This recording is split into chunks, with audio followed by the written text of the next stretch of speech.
do you do? You're not an engineer. You're not a designer. You can't put a hammer to a nail. I built the circuit board. The graphical interface was stolen. So how come 10 times in a day, I read Steve Jobs as a genius? What do you do?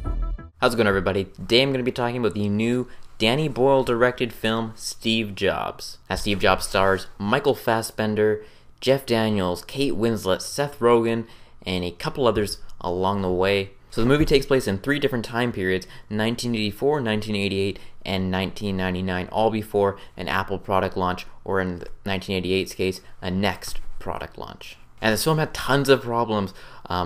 If you remember the Sony hacks, a lot of it focused around this Steve Jobs movie with David Fincher directing and Christian Bale on board, and now going over to Universal. So there's a lot of stuff going on with this movie, but did it work? And yes, it did, 110%. The one person I forgot to mention involved in this movie was Aaron Sorkin, and his script shines in this movie. It's what keeps you going in this movie. There's never a dull moment. This is all 30 minutes, basically, before each event happens, a lead up to it.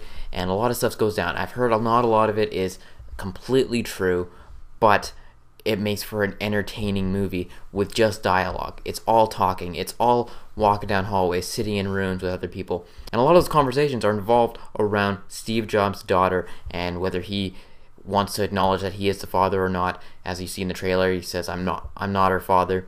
So that's a big part of this movie. Moving on to the performances in it, Michael Fassbender, he may not look like Steve Jobs, but he is Steve Jobs in this movie. He encompasses that brilliance that was Steve Jobs, along with the, arrogance, I guess, of him as well, that not the whole public actually really got to see. One of the other great performances was Kate Winslet, who was kind of his, the person who took after Steve Jobs' public image, and Jeff Daniels, who was the president of Apple, former president of Pepsi, and he does a phenomenal job, especially in the 1988 part. There's a great scene, and even Seth Rogen, especially, he has 2 great scenes, one in the 1988 part and one in the 1999 part, and he crushes it. I could potentially, I'm not going to say Seth Rogen's going to get nominated, but if he did, I wouldn't be surprised. Seth Rogen is great in it. Kate Winslet is great in it. Jeff Daniels is great in it. Michael Fassbender is great in it. There's potential for a lot of Oscar buzz around this movie.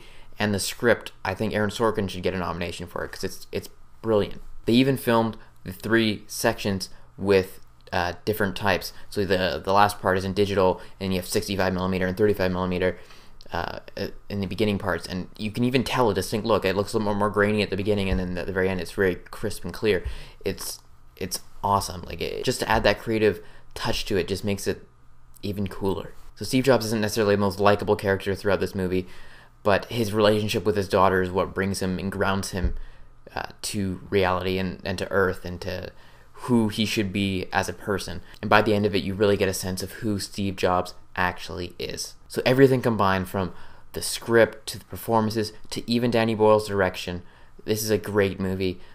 If you're an Apple fan or a Steve Jobs fan, definitely go watch this. So I give Steve Jobs a movie rating of 9.5 out of 10, and my enjoyment of it, again, a 9 out of 10. Kind of same rating I gave Bridge of Spies, because I think they're both amazing films for different reasons. Let me know what you guys thought in the comment section below. Be sure to like this video and subscribe to my channel for more videos along the way.